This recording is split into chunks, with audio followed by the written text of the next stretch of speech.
Just like let noodle arms and things. All right, everybody, thank you for joining us for our steering committee for the Close Community Coalition. This is the public part of our meeting. We have some slides that we're going to go over, but as always, we're going to start with some brief introductions. So my name is Ananda Lennox. I'm the director of the Close Community Coalition. My name is Reese DeGamos. I'm a Bay Path intern. I'm Lisa Taylor Kelly. I'm a pediatric hospitalist at Bay State and a mom. I'm Chris Rich, and I am a life coach and a parent of a high school student. Hi, I'm Ryan Paxton. I'm the Director of Public Health for the town of Longmeadow. I'm Kristen Espinosa, and I'm a child therapist and the parent of a first grader. Doug Bixby, the pastor of First Church of Christ in Longmeadow. I'm Ben Kraft. I'm the Vice President of Community Engagement for the Center for Human Development and the parent of an 8th grader at Williams. All right, thanks, everybody. And we have a few members who couldn't make it, but it's all for really good reasons. Like somebody is teaching a yoga class. There's a tech talk being given down the hall, so a couple parents are at that. And I'm not sure where Candace is, but she told me she couldn't make it. And Mike Drakowski from the police department had to send his regrets too. So there's normally more of us, but this is a good showing.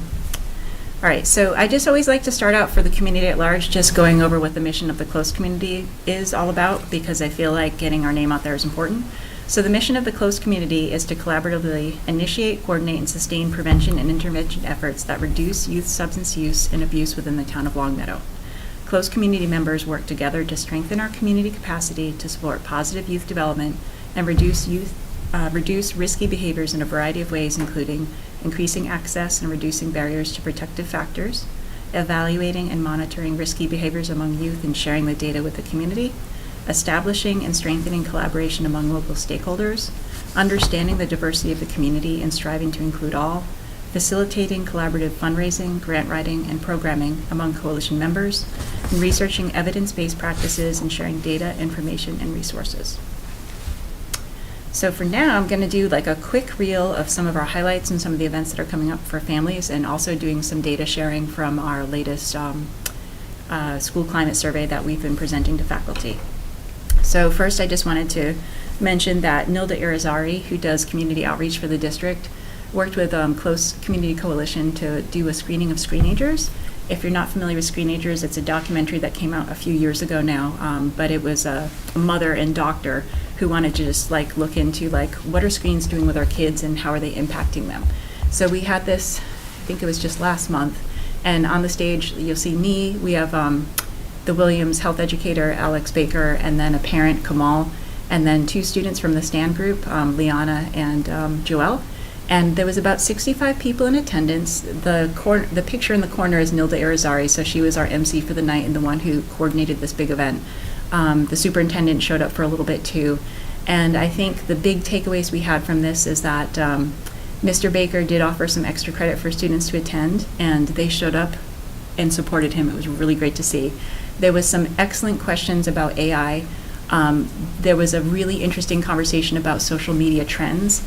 And one of the points I remember making is like, it affects all of us. So I was giving the example of like sourdough. Has anybody made sourdough because of how many things you see online and how you can quickly go down a rabbit hole of like, I'm going to do this because it's fun on a Sunday, and all of a sudden you have a baton and a dough scraper. And so we were talking about how that happens with kids too. It's just that without their prefrontal cortex as well formed as ours, that's when you get soap dispensers getting trashed in school bathrooms and stuff like that. So there was an interesting conversation between the kids in the audience and the students that were the panelists, just talking about like how you kind of have to use your judgment in every situation and try your best to not get caught up in things, especially if you wouldn't do them in front of your parents or, you know, if you got caught. So it was really quite a nice event, I gotta say. Another thing I just wanted to share out is that the STAND group is still doing a lot of good work. There's a tradition that they do annually where they bake cookies for My Sister's House, which is a recovery place for women in Springfield. We usually combine it with a toiletry drive, but we weren't able to get that off the ground this year. There was a lot of stiff competition with a lot of student clubs doing toiletry drives, and so we kind of got lost in the shuffle, but we still bake the cookies. And the student that's shown to the right is one of the kids that goes to, what is this? Is it the Academy? No, I'm confusing West Side. Anyhow, she goes to the school within this school that offers smaller class sizes, and she was part of our baking troupe, and then she decided to join STAND after getting to do some baking, so it was a really nice experience. And then I just wanted to share out some of the community work that we've been doing. Rachel Craze is the person pictured to the right. She is going to be joining us at about 7:30, and she has been one of the businesses that has said yes to getting a Nalox box installed inside our business. And this is just part of Close Community's push to try to get Narcan out into the community to destigmatize the fact that opioid reversal medications are super safe and can be really helpful if you ever see somebody experiencing an overdose. The picture to the left is the Longmeadow Adult Center, and they put two in place. They put one in their community room, and the other one they put in their gymnasium because it just made sense for them. They have a big elder population, and there's been a growing risk of elders. If they double dose with their medications, they metabolize opioids so much more slowly, so they just wanted to be prepared. And with the gym, they have a lot of people coming from the community, so there's just a lot of foot traffic. So they were definitely on board. If Mike had shown up tonight, he had made an ask of the mobile station, and they said no for now. But we're still going to just keep plugging along and asking local businesses who would like to have this in their stores. And I think that the community is getting more ready for it. I've definitely heard more support of it than before, so that was really nice to see. And then here, if I can get it to play, we have the high school stand club. We also have one at Glenbrook. So this is since I came on board, this is us trying to pilot a junior version at the 8th grade. We weren't able to get one in at Williams this year, mostly because I run out of days of the week that I can stay after school. But once the middle schools are merged, I'm hoping to have a big group. But I just wanted to show you an example of what they've been working on if it plays.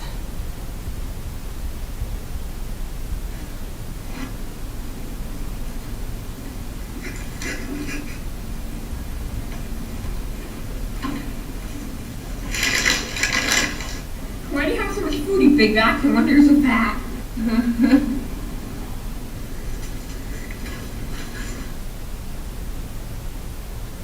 I'm gonna use the bathroom real quick. Oh my god, I do look fat.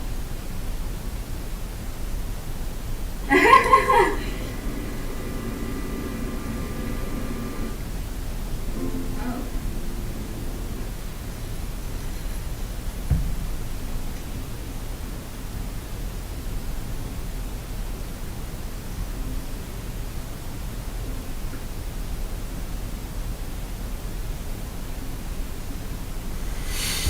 So they've definitely been focused on anything that has to do with discrimination, body image, gender differences, that sort of stuff. So once all the students are done making their videos, we're going to host a party. I'm hoping to do it at the library with the high school stand students so that we can have a viewing party and have the older students watch it. And then we're hoping to share it however the middle school is willing to distribute it. So we have this. There's another one that they're doing on athletics and just gym classes and that age-old problem of why do the boys only pass to the boys and stuff like that. So it's a very woke group of students. They were giving me a lesson on microaggressions the other day, and all the examples I came up with were wrong. So I was like, all right, that's really cool. And then on this, I just wanted to let you know that we collected our last school climate survey that we do annually was in 2025. We're gearing up to do the 2026 one this March. So right now, Shelley Warren and I are revising the surveys and asking for feedback from faculty and staff as to what they might want to see included. But how we divvy up the data is I do the middle school data, she does the high school. So I just presented at Glenbrook, and then we both presented to school committee, and then I presented at Williams. And what we then did, or what I did, is from all the middle school data, I created a little visual packet that the principals could send out to the parents so that the faculty aren't only getting this data, but anything that has to do with parenting, they were able to send off to their parents. And we plan on doing the same when the high school data gets presented. So I just wanted to give you a few slides that give you an example of what we share. And there's kind of a messy note to the right. That is just a reminder that all of this data for all the years that we've collected it is always available online for anybody to view. Shelley Warren, if you go to the counseling website part of the Longmeadow High School website, she has her own page. You have to kind of scroll to the bottom, but all of that data from all the years is there. But what we're looking at here is the recent Longmeadow data compared to the most recent state data. So unfortunately, the Mass YRBS doesn't always line up with our year. So the most recent we had was 2023. But you can see that Longmeadow is doing well in comparison for everything except for sleep. So 50% of Massachusetts kids report getting about 8 hours of sleep versus Longmeadow Middle School is only reporting about 33% are getting 8 hours sleep. So some of these slides I'm going to spend a bit of time talking about sleep. But they were doing good with grades and feeling connected to staff people and a sense of belonging at school, which is good to see. So on the other side, we mentioned feeling connected to at least one staff person in a building. And the reason that this is an important thing to measure, what we can show you right here is that the kids that report feeling connected are less likely to say that they never enjoy their schoolwork or that they rarely do. They're more likely to report that they often or always worked hard and put an effort in their schoolwork. And they're more often to report that they found their schoolwork valuable or useful. And then at the bottom, I just shared out, I don't know if I mentioned this when I was talking about screenagers, and I meant to. One of the things we've been hearing from students more is that they're actually really frustrated by the amount of time they're spending on Chromebooks within the schools. And one of the questions we do ask on the survey is, what type of learning do you like most? Nobody ever says they like the computer work, which sometimes surprises us because we're like, well, we know they like their phones, but it's very different. I think phones for students a lot of times are downtime, but when they're in a group, they prefer to learn together. So group work, as you can see, 70% reported that was their favorite mode of learning while in school, followed by lab work, hands-on, and then class discussion. And then, of course, we're a substance use prevention coalition. We definitely ask about substance use. So what we're looking at here, we ask a couple questions about substance use. We'll ask one question that is like lifetime use, like have you ever, did you ever have a sip of beer? And then when we ask about past 30-day use rates, what we're asking is like, have you used somewhat regularly? Are you somebody who used like this year? And so what we're seeing is that the rates for 7th graders is almost 0, but they do begin to increase in 8th grade, which to me indicates that ongoing education and healthy role modeling is needed, and might just be a great reminder for parents that there is a significant shift between 7th and 8th grade for some students. So parents ask a lot of times, like, when is it too early, or when should I start talking about these things? And my answer is always like, well, in preschool, talk about medication safety. But when you look at some of these gaps here, these are still small numbers, thankfully, but you can see it's significant for alcohol. And then I would like to ask this question for high school. We didn't last year, but we certainly asked it for middle school. Energy drinks. And so again, this is something that I like to send home to parents because they think they have more control over this than schools do. But 20% of the Glenbrook, and I meant to say Glenbrook and Williams, but this is both schools combined, just so you know. 7th and 8th grade students report drinking energy drinks once to twice a month, but then another cumulative 17% report drinking them 3 times to 39 times a month. Most energy drinks contain between 80 milligrams of caffeine, like Red Bull, and up to 300 milligrams for brands like Bang and Celsius Heat. And the American Academy of Pediatrics recommends no more than 85 milligrams per day to prevent health risks such as agitation, insomnia, headaches, increased blood pressure, and stomach ache. And there's other effects that come from energy drinks. So when we cross-tab some of the data and we look at the kids that, for that 17% that reported 3 times a month or more use of energy drinks, what we're seeing is that they're getting much less sleep than everybody else.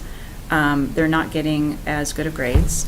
They're reporting more cyberbullying, which if I had to hazard a guess would probably be because they're spending more time on their phones because they're not sleeping as much. They report higher rates of feeling overwhelmed and higher rates of alcohol use and vaping. And again, these data points are not causation, it's all correlation, but this is what we're able to see when we look at the data. And then the other thing I just want to make sure that caregivers and parents and community members are aware of is there's a lot of different products coming out right now. Like there's a great little video that we're going to be showing 6th graders on just how like tobacco companies are always trying to repackage nicotine. You know what I mean? It used to be cigarettes, and then it was chew tobacco, and then it was vapes, and now it's nicotine pouches. And each one is like, we have a healthier new way to give you nicotine. So the latest one that we're trying to educate students about are Zins. This is just one of the more popular brands. And what it is basically, it looks like a container of like icebreakers. And they're these little pouches of a synthetic nicotine that are usually minty flavored. And they're still relatively affordable. You do have to be 21 to buy them. But it's been heavily marketed towards like high contact sports on college campuses and a lot of male dominated sports. And we're definitely seeing I would say, when we looked at the data for the high school, most nicotine delivery systems, the use rates went down. The only increase we did see was with Zins. And that's just because it's probably the latest and, there's a growing group that are getting introduced to it. Amanda, can I have a question? Absolutely. With the Zins, is it like a piece of gum? Is it like chewing tobacco? It's a pouch. So it's like so the term I was introduced to is like, they call it upper decking. So you take your little pouch and you shove it between your gum and your upper lip, and you just leave it there for however many minutes, and then you slowly absorb the nicotine through your gum. And, in the presentation that we're working on for our 6th graders, we've been trying to like really educate students on like, nicotine has its own drawbacks, because sometimes people will get the message gets confused. They're like, well, if you're not smoking it, then you're not getting the carcinogens, you're good. But it's like nicotine also increases blood pressure. When you're absorbing it through your gums, it causes ulcers. It still causes anxiety. It still creates addiction, so you might be protecting your lungs, but there's still other things that are going wrong. And plus, it just shouldn't be in the hands of kids, so I want to make sure parents are aware that it's out there. The Zins are less socially stigmatized because, unlike other forms of oral, like pouch tobacco, you don't have to spit when you use the Zin. You just swallow the. So there's no tobacco. There's no taste. tobacco. It's synthetic nicotine, so it's not from the plant. Pouch? No. No, Just swallow the but liquid. most forms of, like when I was in college, they called it dip, but you would need to actually spit as you used it, so it was very visible. The Zin you can just have in your mouth, and it's virtually imperceptible. Yeah, But they also came out with pouches of tobacco. that's true. That was Yep. It not was like something- it was like Snus. dip, but right. Yeah. Yeah, Yeah. yeah. So Yeah, it so- seems like a development off of that. It's like every year, like if I were not as good of a person, I would just buy stock in it, right? Because all they're doing is they're getting feedback and going, hey, people complained about spitting. They didn't like that. Well, let's put it in a vape. People are now saying that it's aerosolized chemicals. That's turning people off. Let's put it so this is the latest iteration of how they're getting nicotine into people's bodies. And does it just completely dissolve the little packet? Just spit out the paper when it's done. Yeah. So it just kind of flattens. So very discreet. Great for hiding. And then I just wanted to let parents know about marijuana derivatives that are out there. I do want to let people know that the images I'm showing here are from products that have been sold illegally by 6 out-of-state companies. We're not seeing this in Longmeadow. Massachusetts has a lot of really strong laws. But one of the great things about having a BAPAP intern working with me right now is that we are actually going to do visits to, we set up a perimeter of places that they're going to talk about later, but we're going to be visiting a lot of shops to get a feel for like what's out there right now, so that when we start talking about these things to parents, we can actually say like, we're not seeing these. If you are, they shouldn't be there, like just to kind of help everybody out. I would also mention that the town receives services from the Pioneer Valley Tobacco Coalition, Mhm. so they conduct an educational visit and inspection of every retail every year, and they also try to conduct 2 youth buys, where they take an underage buyer who tries to purchase tobacco products from our retailers in order to maintain compliance with ID checks and things like Yeah. that. Do they look for kratom too? They do. We've. Nice. I'm not in the program, but I was previously employed there, and a big part of it, our reporting, is monitoring for new products of really any concern, and kind of Yeah. doing quarterly reports on that to our communities. Do they cover Springfield? I don't believe they cover Springfield. Okay, because we'll hit Springfield. But yeah. What I was looking to do is like if anybody has a car, like I was just thinking like there's a lot of things that Longmeadow doesn't sell, but if you go into East Longmeadow or Enfield, all of a sudden, it's there. Does the Tobacco Coalition do Enfield? No, they don't have any Because involvement it's in out of state, Connecticut, yeah, okay. So we can focus our efforts there. And then just a little blurb about emerging products. I spent a lot of time on this company's website. I will say, in their defense, I didn't see anything that made me feel like they were marketing it towards youth. It definitely had more of an adult feel, and what this product is basically, I didn't write down the name, but there's some proprietary form of a caffeine derivative that supposedly doesn't make you as jittery. So this has been kind of pushed towards adults as a way to increase focus and have continued energy throughout your day. But of course, none of the claims, it hasn't been evaluated by the Food and Drug Administration, and the price point is kind of high. So I'm not sure if this is going to be a big risk for our youth at this stage, but it's just something that I think we should keep an eye on, because if you go into any gas station right now, and even Walmart, I've been seeing like focus energy. It's like there's this obsession, and with the energy drink consumption and things like that, you can see that this is something that students gravitate towards. And then quickly, this is some of the data that's going to be shared with the Longmeadow High School families. What we have here is just past 30-day use rates on a trend line from 2016 to 2025. And again, with just a comparison to the most recent Massachusetts data that we have, which is from 2023. So you can see that we've seen nice declines overall. We haven't seen like as big of one for vaping, but at least it's heading in the right direction. But yeah, we've seen a 41% decrease in the last 10 years with alcohol use, 44% decrease in binge drinking, 29% decrease in cannabis use, and 14% decrease in vaping, which is nice to see. And then we have another trend line here. This is just looking at 10th and 12th graders, past 30-day use trends. And again, it's another one from 20 to 25.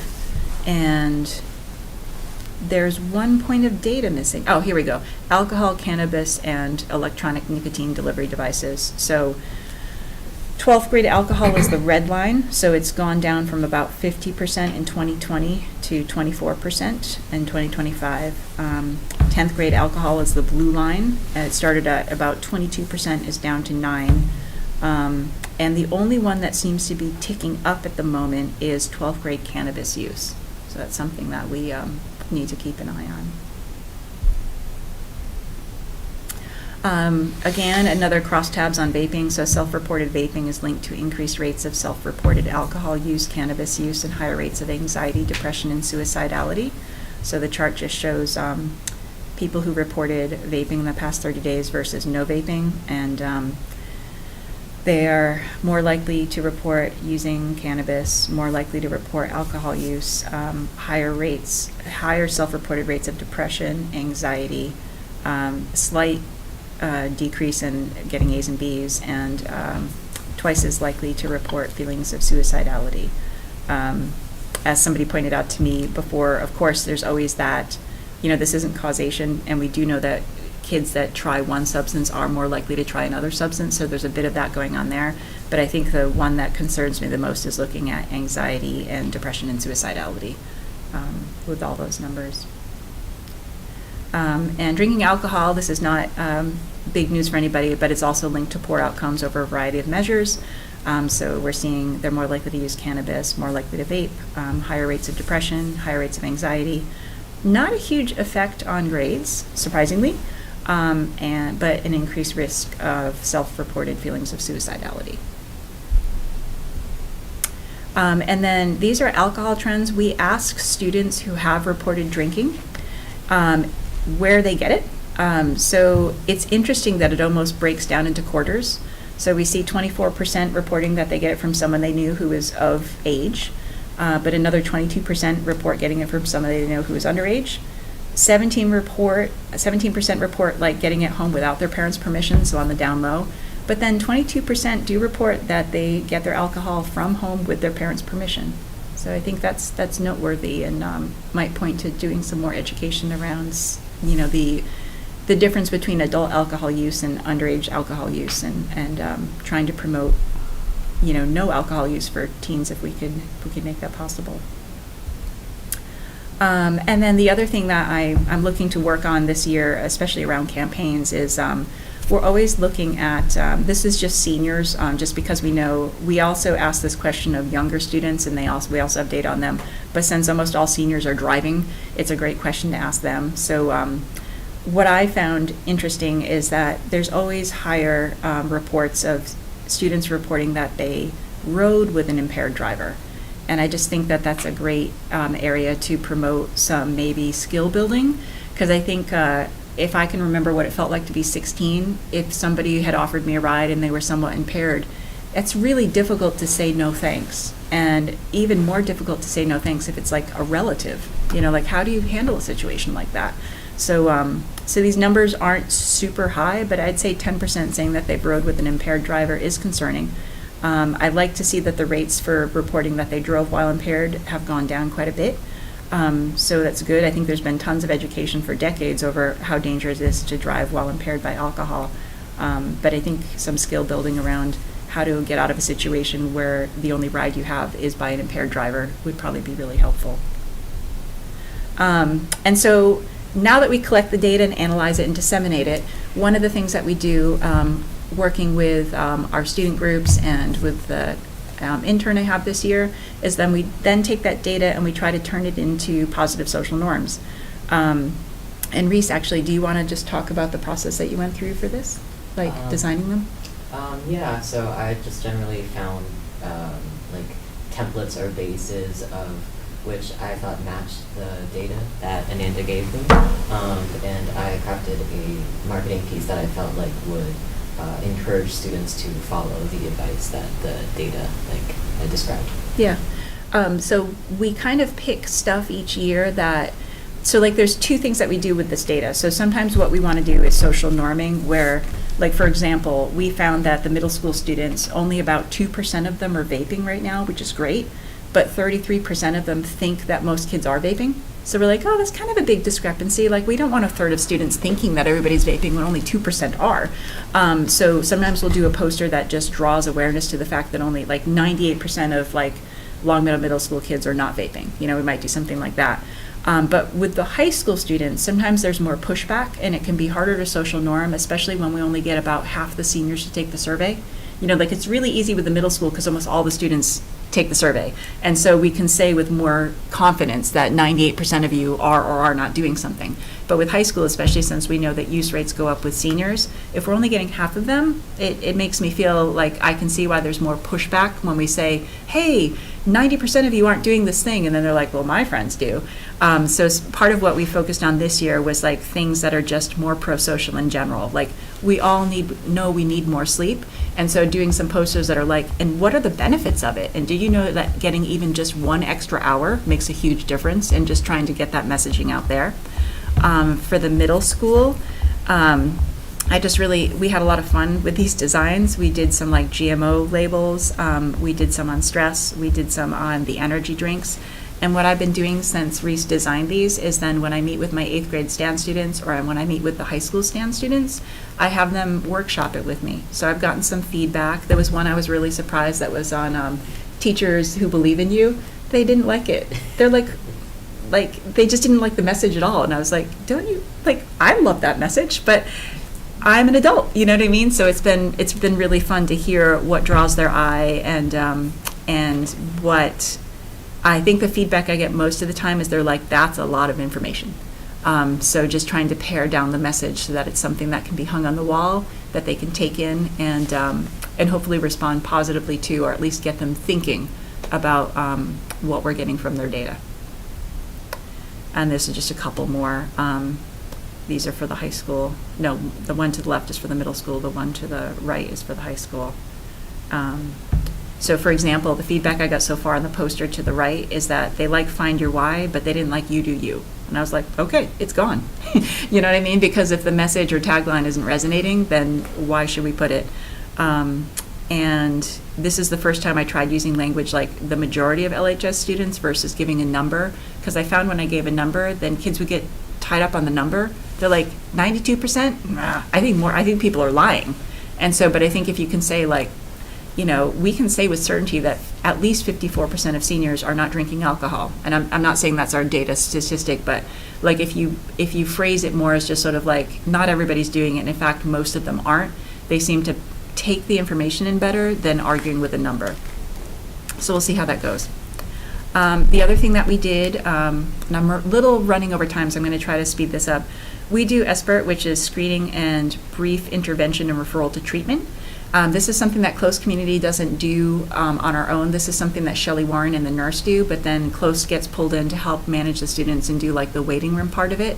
And it's a really nice time for what happens is every 9th grader in the school does this screening.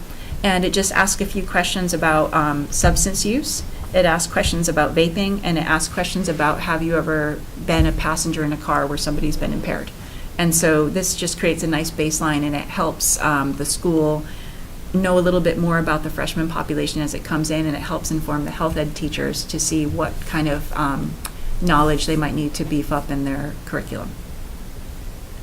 And then the peer-to-peer education that the STAN students are going to be doing, the 6th grade edition this year, as I said, we're focusing on nicotine. Part of that is doing a little bit of information about how marketing works. And so we have a couple slides at the end where we just kind of drive home for them how much money actually goes into trying to get kids to try the products. And it's $8.1 billion. And so we have a few other slides that just go into like how much it actually costs to vape on a weekly basis. And then we have some slides that go into like, what could you buy instead? Like if you weren't spending $18 a week on vapes, like what would you like to get? So we have some stuff on that. And then STAND is also doing a Stop the Swerve contest. This is something that the DA's office does. So we started doing a local one last year when it seemed like the DA wasn't doing one. And so this year what we're going to do is do an in-house one and then see if the people who sign up for the in-house one want to send their products over to the DA's office as well, just to have a second chance to win, because the DA's contest is much larger than ours. But students can actually, this is to reduce distracted driving. It can be about texting, drinking, anything that would impair your driving. And they can either make a 30 to 60 second PSA, or they can make a poster. And then we're going to have prizes to like some of the local eateries. There's like a first place prize, I think, for like $30, and then 15 or 20, and then 10. So that'll be fun. And then for parents, we have a parent panel coming up on the 26th, and some of our coalition members who are in attendance right now are going to be our panelists. And the idea of this is there's already an 8th grade parent night that Guidance and Principal Landers runs. And the first part of it is in the auditorium. And so what they're going to have is Mr. Landers will do his 5 minutes of welcoming remarks. And then the head of Guidance, Mr. Rosemond, is going to like do his little orientation, which he said is going to keep really quick. And it gives us about 15 to 20 minutes to have our parent panelist speak on the transition period from 8th grade to 9th grade, have the talk about substance use, when to step in, when to step back. And there was one other thing that is escaping my mind right now, but it was, anyhow, we have at least 4 speaking points that we're going to go into. And this has been advertised pretty heavily. We're hoping to have good turnout, and really excited that we had steering committee members who could do this for us. And then for parents that are watching from home, we just wanted to remind everybody that we have a Safe Homes program. This is a postcard that's probably going to be sent out towards the end of the school year to 8th grade families, just letting them know about the Safe Homes. So Safe Homes, the little tagline we have is, do you worry when your teen is just hanging out with friends? Parents in our network worry a little bit less. The Safe Homes network of Longmeadow is a private directory of families who have pledged to not host underage gatherings where alcohol or other substances are provided. It provides peace of mind and a support network as we navigate these teenage years and set our kids up for success. So, and there's a QR code that people can sign up through. We also have this available on all of our social media sites, and there's actually a Safe Homes Network Facebook page, and this is run by Shelley Warren, and the families sign up anytime after, I think it's 6th grade, they're welcome to join, but usually I think we tend to capture more parents when they go from 8th grade to 9th grade, because I think parents start realizing their kids' friend network is going to expand, and it's just nice to have a group where you can have like-minded folks, and if your kids go to their house, you know that they're not going to have alcohol that's available to anybody who's underage. The other thing that's going to be coming up in the spring is our lawn sign campaign. This is another thing to try to reduce distracted driving and impaired driving. If anybody wants a lawn sign, they can just scan the QR code. We have a Google form where you would just give us your name and address, and we're going to be working with the Key Club this year to deliver all the signs to whoever wants them. So there's really, I think this has the possibility to be a really big, impactful campaign. We did do this last year, but there's no effort required on anybody's part. Like, the signs are made, they're easy to get. You don't have to leave your house. Just tell us where you want it put on your lawn, and we'll put it in. We put it in at the beginning of May, and we take it out sometime around June. We just try to capture the prom graduation time period so that the message about not allowing underage drinking or allowing anybody to drive while impaired is a good time to have that message out. And that concludes the public portion of our meeting. I thank everybody who was able to tune in, and I hope that Brian hears that we're now done. And I'm wondering if one of us should go check and make sure. I'll be right back.